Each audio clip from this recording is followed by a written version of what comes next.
हाँ तो चलिए दोस्तों, बात कर लेते हैं ज्योति सिंह के बारे में। नमस्ते, प्रणाम रोल के हमारे चैनल पर स्वागत बा। अगर ज्योति दीदी के लोग सपोर्टर बनी, एगो नारी के सपोर्टर बनी तो हमारा वीडियो में लास्ट तक बनल रही। तो बात कर रहे हो ज्योति दीदी के बारे में। एक जना बारन यूट्यूबरे बारन, बड़ा फौकतरन। जान तनी का कहतलन हो कि पवन सिंह तो ज्योति सिंह के पति बारन। पवन सिंह के बर्थडे रहे तो काहे ने करली ज्योति सिंह। और पवन सिंह के बर्थडे बा, अपना पति के बर्थडे बा, पति ओकरा के हुमाद अगरबत्ती दिखाई तो ओकर मेहरारू जाई बर्थडे में। तो ओकरा के हम बता दी जो रे हे तोरा ने बुझालो। जब एगो पति नु पत्नी के इज्जत नहीं करी नु तो उ पत्नी भी उ पति के इज्जत ना करी, चाहे कतनो बड़का पावर स्टार काहे ने रहस, चाहे कतनो बड़का। जब बात नारी पर आई नु तो सबनी के झुका के रखी, काहे कि एगो नारी 100 गो पर भारी पड़ जाला। बउआ दिमाग में रख लो, एमे ज्योति दीदी के गलती बा कि पावर स्टार के गलती बा।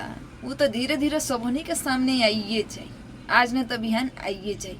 अब बात कहत लो कि वो अपना नैहर में रहतारी, नैहर में खातारी, ससुराल नहीं खिजात। तो हम इहो बता दी केहू अपना नैहर में सबक से ना रहला, केहू भी।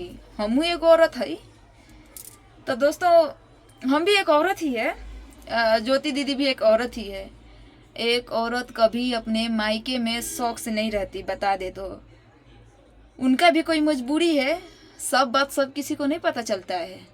इसलिए तुम बिना सोचे बिना समझे ज्योति दीदी को गलत बोलोगे ना तो हम भी एक नारी ही है। एक नारी का एक नारी ही घर बसाती है और एक नारी का घर एक नारी ही उजाड़ती है, ये भी बता दे तो चिंता मत करी लोगन। रौरा लोगन खातिर हम ही अकेले काफ़ी बनी। ज्योति दीदी के बाद में पहले हमरे से फरिया ले हम लोग। तो दोस्तों लोगन, जे जे नारी के सपोर्टर बटे नु वो वीडियो में कमेंट करके यस में जवाब दी। वीडियो को खूब लाइक शेयर करी, कमेंट दबा के करी लोगन। और चैनल पर अगर नया बनी लोग तो सब्सक्राइब कर ली दोस्तों। चलो तनी इंतजार करी लोग हमरा अगला वीडियो के। तब देखा तनी तब कौन यूट्यूबर ज्योति सिंह के बोलता कि कौन अनुपमा यादव के।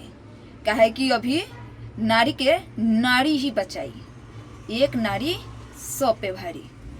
जय श्री राम दोस्तों।